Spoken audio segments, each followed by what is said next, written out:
இந்த லவ்ங்கிற விஷயம்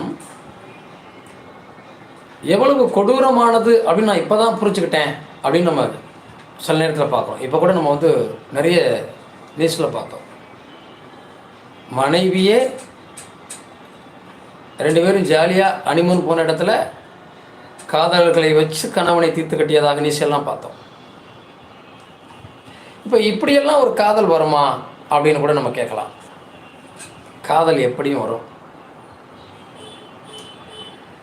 இது மனசு சம்பந்தப்பட்ட விஷயம். கணவன் மனைவிக்குள்ள இருக்கக்கூடிய எவ்வளவோ விஷயங்கள்ல இது ஒரு ரொம்ப முக்கியமான விஷயம். கணவன் மீது மனைவிக்கு அதிக அன்பு இல்லாத போது, மனைவி மீது கணவனுக்கு அதிக அன்பு இல்லாத போது, ஒரு அன்பு செலுத்தாத போது அது விரக்தியின் வெளிப்பாடாக மாறுகிறது. அதுதான் நிறைய வாழ்க்கையில் சிக்கலையும் சிரமங்களையும் கொடுக்குது. பொருளாதார சிக்கல், குடும்பத்தில் வாழ்க்கை நிம்மதி இல்லாத நிலைமை, நீ யாரோ நான் யாரோன்னு போயிட்டு இருக்கக்கூடிய நிலைமை, யாரை பற்றியும் சிந்திக்காத சூழ்நிலை, எல்லாத்துக்கும் காரணமாக இந்த காதலே அமைச்சிருக்கு. பொதுவாக ஒன்று சொல்லணும்னா, ஒரு ஜாதகத்தை எடுத்துட்டோம் அப்படின்னா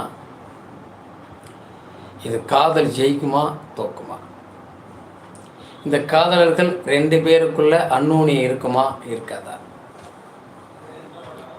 இதை நம்ம ரொம்ப கவனத்தில் எடுத்துக்க வேண்டியிருக்கும். சில பேர் சொல்லுவாங்க, உருகி காதலிச்சேன் சார், இவனுக்காக கையை வெட்டிக்கிட்டேன், இவன் தான் வேணும் இல்லைடா செத்துவேன்னு சொன்னேன், இப்போ ஏன்டா இவனை கட்டிக்கிட்டேன்னு நினச்சி நான் ஒவ்வொரு நாளும் நொந்துட்டு இருக்கேன், உறவுகளை பிரிந்து நண்பர்களை பிரிஞ்சு இவன் தான் வேணும் நான் அவனோட ஓடியாந்துட்டேன், இப்போ என்னால் வாழவும் முடியலை சாகவும் முடியலை, அந்த நிலைமைக்கு என் மனநிலை பாதிக்கப்பட்டிருக்குன்னு சொல்கிறவங்களாம் நம்ம பார்த்துருக்கோம்.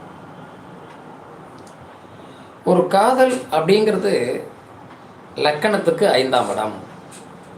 இந்த காதலை ஏற்படுத்தக்கூடிய காரக கிரகம்னா இந்த புதனையும் சொல்லுவோம், கேதுவையும் சொல்லுவோம்.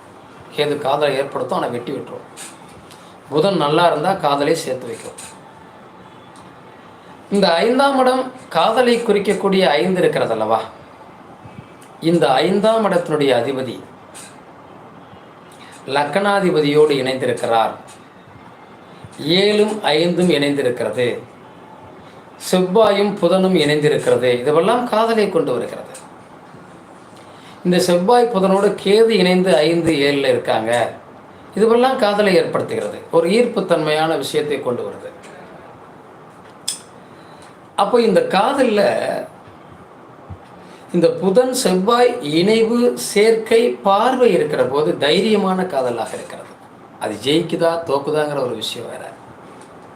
ஆனால் தைரிய காதல் எது வந்தாலும் பார்த்துக்கலாம், அடிச்சாலும் உதச்சாலும் நிமிர்ந்து காதலுக்காக குரல் கொடுக்கக்கூடிய எண்ணம் வருது. செவ்வாய் தைரியத்தையும் ஆக்ரோஷமான ஒரு வீரத்தையும் கொடுக்கக்கூடிய கிரகம். புதன் காதலை கொடுக்கக்கூடிய கிரகம்.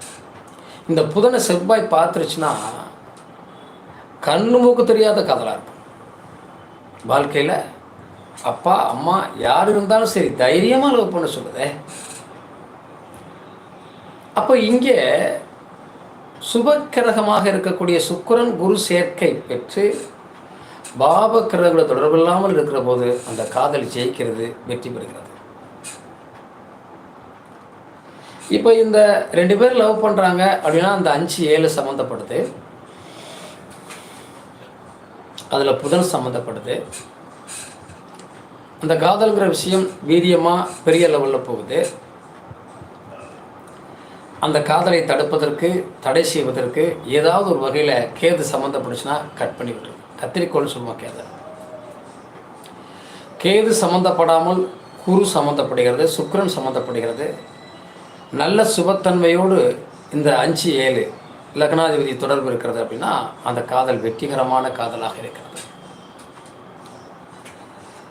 கணவன் மனைவி பிரிவில்லாத காதலாக இருக்கணும். லக்கணத்தில் சந்திரன் சுக்கிரன் அழகை நேசிக்கக்கூடியவர்களாக, கணவனுடைய அழகை மனைவியுடைய அழகை நேசிக்கக்கூடியவர்களாக இவங்க இருக்காங்க.